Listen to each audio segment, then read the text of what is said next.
Okay guys, so amma akkuma itti dubbadde ture gara screen waliin deemna jechaadha. Normally way order block fair value gap xiqqoo breakdown waliin goona, so let's go.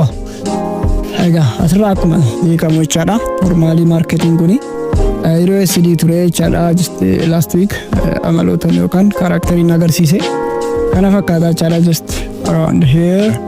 Fakkeenyaaf asitti akkuma isin argitanii maal jedhama, bullish order block jedhama jechaadha. As I told you, bullish order block jechuun normally when high buyers of yookaan institutional traders in gaafasti buyers ilaan kan guutamu bullish order block meegoodha jechaadha. Bullish order block gaafa meegoodhu nuti maal goona, just akka analyze tokkotti normally just stop loss keenya asirra xiqqoo gadi butuudhaan keenye ammasitti gaafa hojjennu normally maybe meegochuu ni dandeenya jechaadha akkuma beekamu.